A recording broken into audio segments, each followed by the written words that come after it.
What does going for a run during a workday, universities boycotting external rankings, and Jennifer Aniston have in common?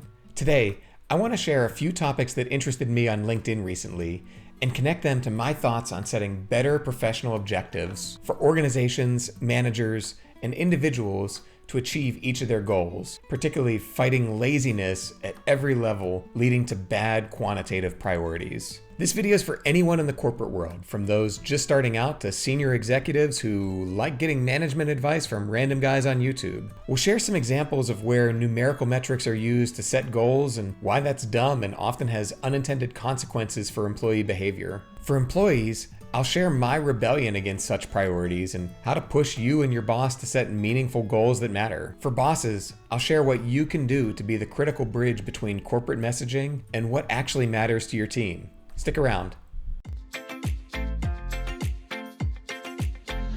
I'm Jared, an ex-Fortune 500 manager in the midst of a major career reinvention. I'm committed to sharing my take on management, productivity, decision-making, focused on answering more profound why questions. Something I struggled with for years was the guilt of being unproductive and taking a few minutes for myself in the middle of the workday. I would eat lunch at my desk and sneak in a couple of fun YouTube videos, all while fighting the feeling that someone would find out. I'm generally a dedicated rule follower, and it felt like cheating on my employer that I wasn't being as productive as possible in every moment. I recently saw this video from one of my favorite authors, Dan Ariely, about cutting out in the middle of the day when he had a meeting that was canceled to take a run, and the organization's perspective on that use of time. So our HR wants that somebody goes for a run in the middle of the day to say, deduct the time from your work. I think it's a crazy idea. We're just focusing on today.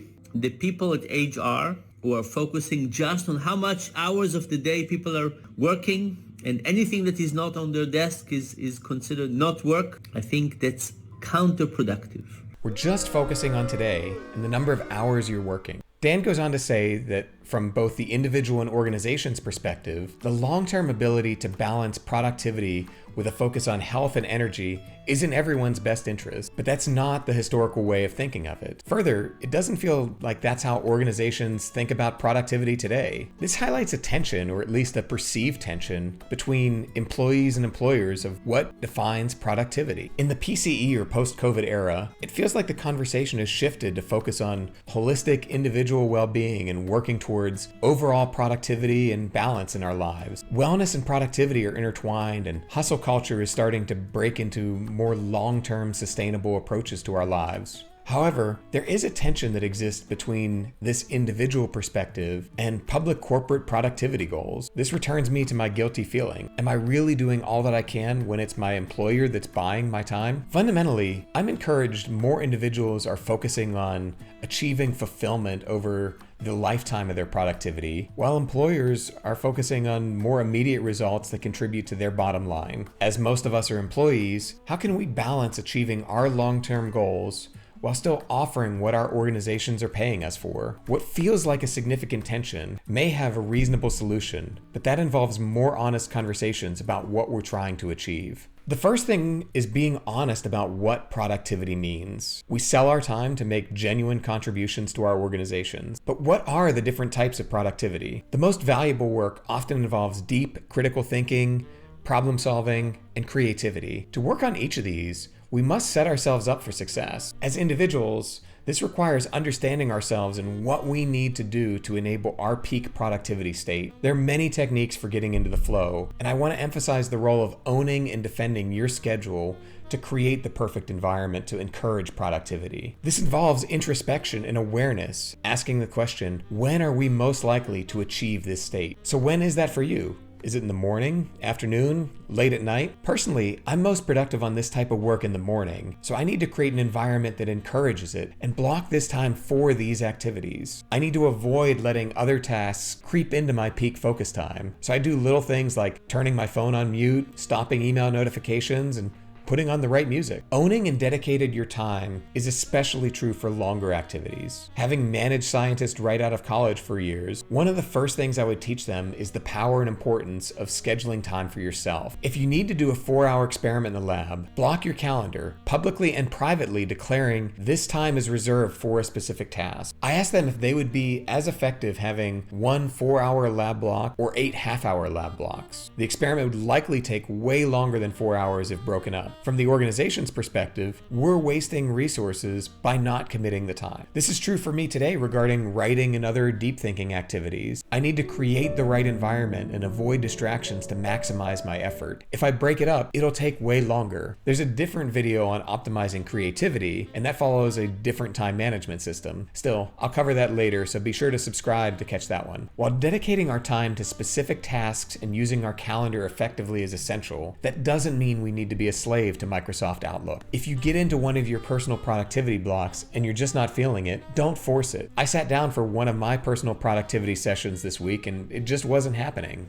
I wasn't inspired. So I tried for a couple minutes, wrote a few sentences, but recognized I didn't have it. So I closed my laptop, went to my rower, popped on a podcast, and started my daily exercise instead. Rather than stress about the time and how it should have been spent, I reassessed and moved on to the best way to use my day in that moment. We need to set ourselves up for success while also becoming self-aware of what we need and what we're capable of in the moment. We must be willing to push out those guilty thoughts about what we should be doing and focus on the long game and the overall intent of ourselves and our organizations. This leads me to my next observation from the weekend.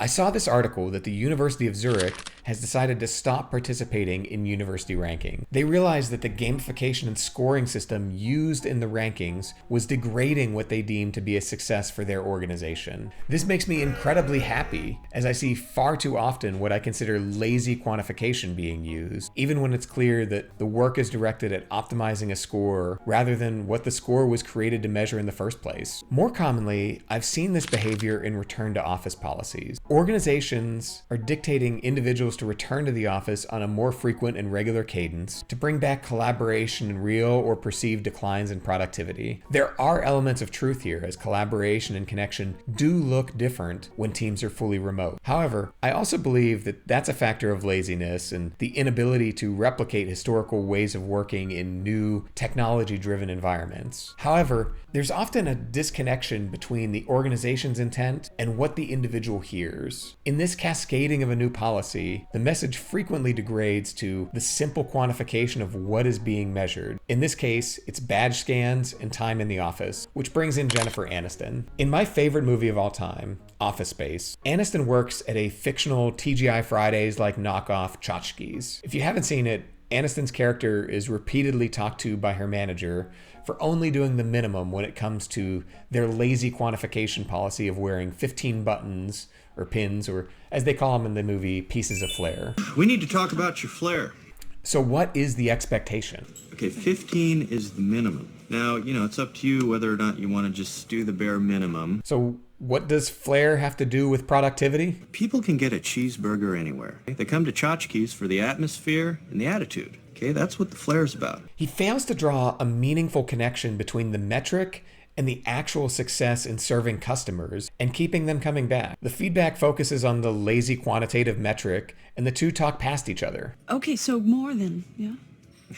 Today, this exact lazy quantification has brought about the phenomenon known as coffee badging, where people are delivering on their 15 pieces of flair expectation, badging in, grabbing a coffee, wandering around the office socializing, but maybe not really contributing to the goals that the policy intended. In my opinion, nearly all lazy quantification priorities encourage this behavior, as they distill the effort and fail to draw the correct connection to what really matters. These simple numerical priorities also fail to encourage finding alternatives, more creative solutions to achieve the same outcome. Just being in the office isn't some magical environment where everyone is instantaneously productive. Like Dan's running or my rowing, sometimes you need a change of activity or something to avoid getting caught in the trap of feeling forced into productivity productivity when it's not coming. I also remember the BCE, and there were always individuals who weren't productive and may have actually been a distraction to others. We didn't solve it back then by telling them, come into the office more and clocking more time at their desk. We needed to do it by writing clear objectives connected directly to what we needed to accomplish. When you define the metric, don't be surprised when you get the laziest way to check the box. That's the goal's fault, not the individual achieving a poorly thought out goal. Writing good objectives is hard. If you find an easy, quantitative metric, you may just be inviting coffee badging or crap academic papers that take more time and do little to advance the goals of the organization. I've realized this has been one of my areas of rebellion for years. Back when I was a scientist, we had a quarterly objective to write 3 development records or initial ideas or summaries for potential patents. However, depending on your project, this encouraged the behavior of submitting any type of crap report just before the end of the quarter to hit a lazy quantitative goal. I refused to play this game and called out its pointlessness. I was doing the right thing for the intent, and I have a number of patents to back up that claim. However, I refuse to create busy work and generate reports for my manager to read or start a legal team's review process just to hit an unrelated numerical goal. Many of these objectives are a bailout to the M of SMART goals, just making them measurable. However, just because something can be measured doesn't mean it's meaningful towards the underlying priority. This meant the right thing to do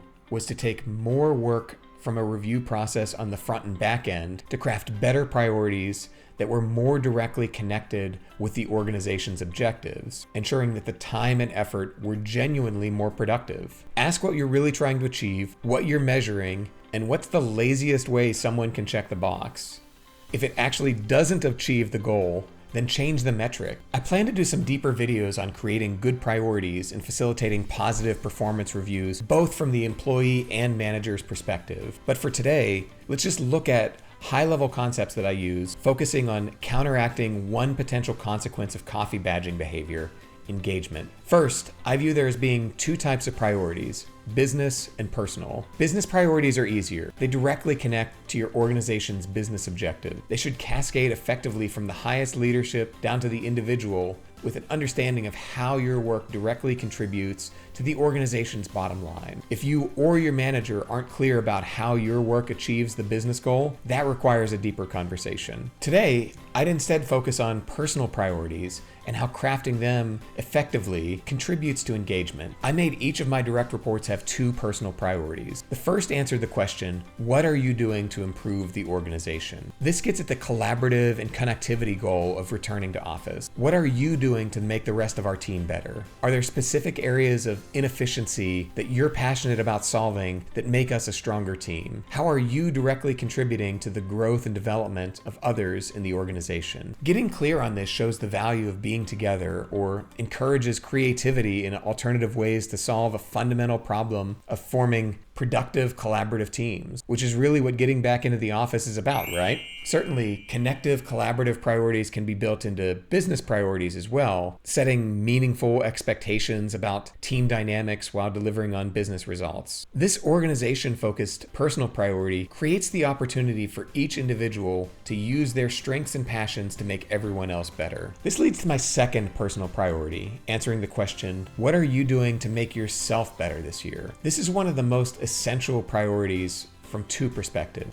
First, by forcing the conversation as a manager, you demonstrate your commitment to the individual's growth and development. Second, it challenges the individual to define how they want to improve. Including it in their work objectives creates additional accountability. I always hope to facilitate a conversation about an individual's career goals, which connect to my framework of where are you now, where do you want to go in the future, and what are you doing today to become future you? To learn more about that, check out this video or related videos in the description. As an individual, I want to empower and arm you with the tools to create your own career conversations with your manager and push your agenda. Before you get into discussions with your manager, this involves taking time to know yourself and create a plan, and go to your boss with a list of things that you need to be successful, and work through that together to maximize your growth potential within your current role.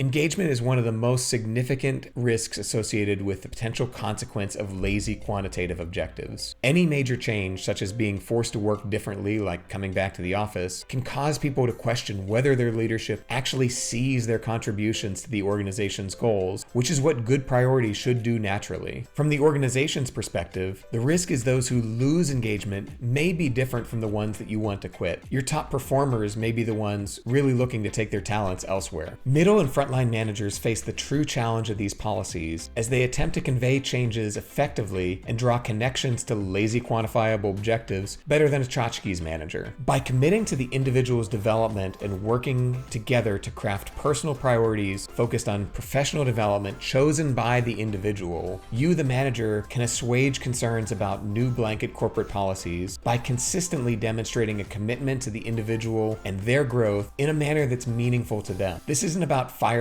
new corporate policies. It's about establishing trust and a meaningful relationship ahead of time to maintain more effective communication in challenging times. Remember that just because it's quantifiable doesn't mean it's meaningful. Real quantifiable priorities deliver on the objective even when done with as much laziness as possible. Taking time to craft good priorities and establish trust in advance is essential to creating clarity in the work and expectations. So now I want to hear from you. What is your experience with lazy quantifiable goals? And how have you managed them or had meaningful conversations to craft quality, actionable priorities? What are you doing to create the right environment to achieve peak productivity? And how do you avoid the guilty feeling while doing what's right for the more crucial long game? I appreciate you listening to my rant on this topic. As you can see, this is a very meaningful subject to me and something we need to overcome together as we create the ideal work environment for the future. I firmly believe managers and organizations who can balance overall well-being and demonstrate a consistent, direct connection between personal development, team development, and business results will be the most successful. And that means avoiding lazy priorities and doing the hard work of discussing and assessing what actually matters. If you found this discussion helpful, please consider liking this video and subscribing to catch my perspective on this and other business, productivity, and personal development topics in the future. Remember to share your thoughts in the discussion below, and I really appreciate you watching. Keep thinking, and we'll talk again soon.